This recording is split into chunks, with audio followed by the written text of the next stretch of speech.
Assalamualaikum warahmatullahi wabarakatuh. Alhamdulillahi rabbil alamin. Allahumma salli ala sayyidina Muhammad wa ala ali sayyidina Muhammad. Amma ba'd. Baik sahabat Quran yang dirahmati Allah, pada kesempatan pertemuan yang kelima ini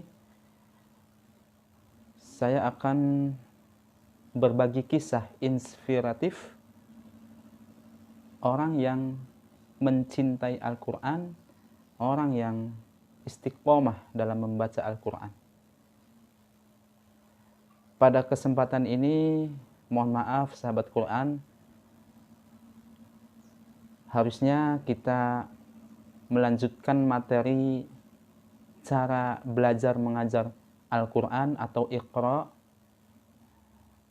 Namun pada kesempatan ini saya ingin berbagi terlebih dahulu kisah inspiratif orang-orang yang istiqomah dalam membaca Al-Quran sahabat, supaya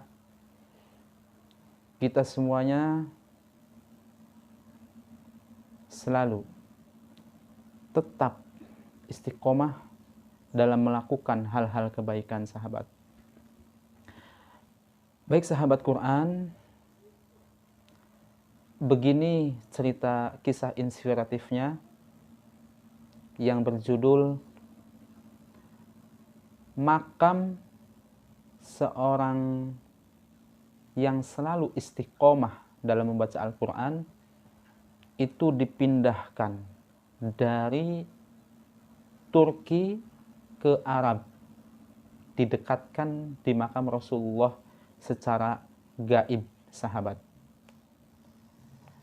Ada seorang anak muda, beliau bertempat di negara Turki. Beliau hobinya adalah istiqomah dalam membaca Al-Quran. Beliau cinta sama Al-Quran sahabat. Beliau selalu memperbanyak membaca Al-Quran.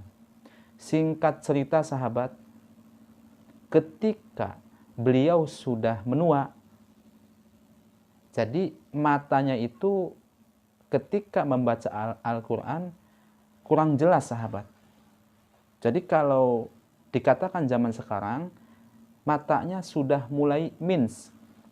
Jadi ketika membaca Al-Quran itu sudah tidak jelas. Akhirnya anak muda tersebut yang sudah menua tadi itu berinisiatif untuk menulis Al-Quran dari surat Al-Fatihah sampai surat An-Nas. Caranya seperti apa sahabat? Beliau pertama menulis surat Al-Fatihah. Setelah selesai surat Al-Fatihah, kemudian beliau baca. Lanjut lagi di surat Al-Baqarah, beliau tulis semuanya. Setelah selesai menulis surat Al-Baqarah, kemudian beliau baca lagi. Dan selalu seperti itu sahabat, sampai tiba surat An-Nas.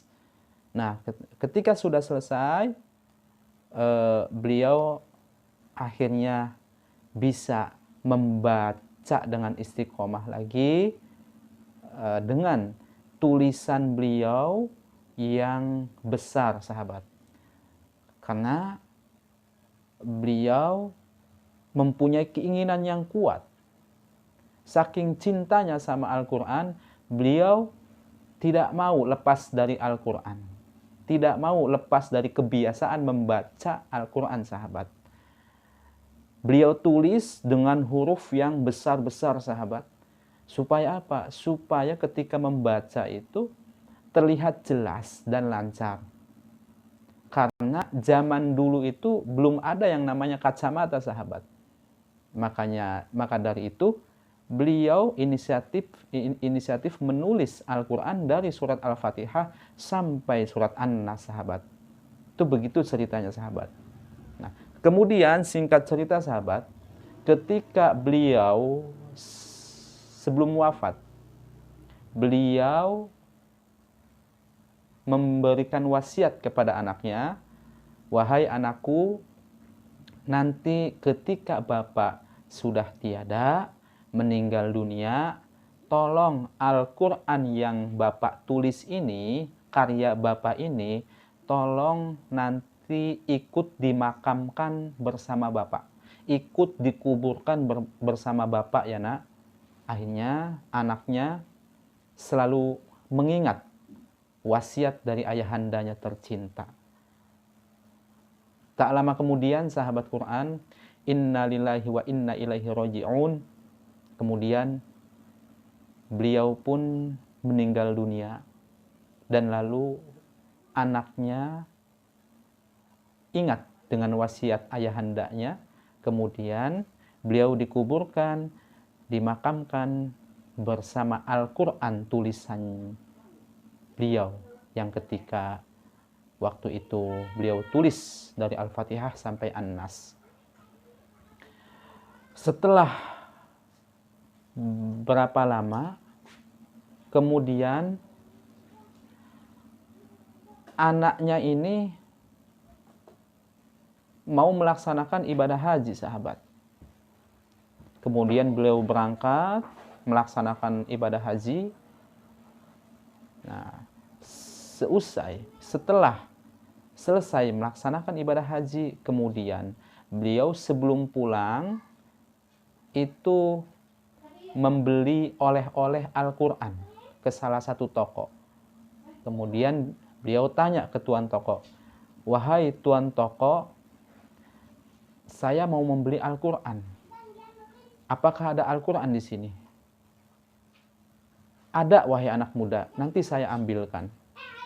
Ajaibnya, si tuan toko itu mengambil Al-Quran yang persis sama apa yang ditulis oleh ayahanda beliau yang waktu itu meninggal. Al-Qurannya dikuburkan bersama ayahandanya. Lalu beliau lihat, mana coba tuan toko, saya pengen lihat Al-Qurannya. Kemudian beliau pun melihat Al-Qurannya dengan merasa aneh. Karena Al-Quran yang beliau mau beli itu kok sama tulisannya dengan tulisan Al-Quran yang waktu ditulis sama ayah saya. Beliau heran, akhirnya beliau penasaran. Menanyakan ke tuan toko, wahai tuan toko, Al-Quran ini didapatkan dari mana, wahai tuan toko? Lalu tuan toko menjawab, Al-Quran ini saya dapatkan dari tukang gali kuburan, wahai anak muda. Oh, kalau boleh tahu, ini dari mana Pak? Ini dari makamnya salah satu seorang yang dekat makam Rasulullah. Kemudian orang tukang gali kuburan itu tak sengaja ketika menggali kuburan melihat jasadnya masih utuh dan di situ ada Al-Qur'annya. Kemudian tukang gali kuburan itu ambil Al-Qur'annya, kemudian dijual sahabat Quran. Ya dicetak, diperbanyak supaya untuk membumikan Al-Qur'an, meluaskan Al-Qur'an. Karena apa? Kok dijual? Karena si tukang gali kuburan itu tidak mempunyai uang sahabat Quran. Konon ceritanya seperti itu. Kemudian si pembeli Quran itu anaknya dari ayahanda yang meninggal di Turki itu yang dikuburkan bersama Al-Quran. Kemudian beliau meminta ke tuan toko, wahai tuan toko, coba saya pingin ketemu dengan tukang gali kuburan yang menemukan Al-Quran ini, wahai tuan toko. Baik, mari kita antar ke tukang gali kuburannya. Setelah ketemu dengan tukang gali kuburan, kemudian anak muda itu meminta kepada tukang gali kuburan, wahai tukang gali kuburan, mohon sekali lagi makam yang ditemukan Al-Quran ini mohon digali lagi. Saya pengen tahu. Akhirnya permintaan anak muda itu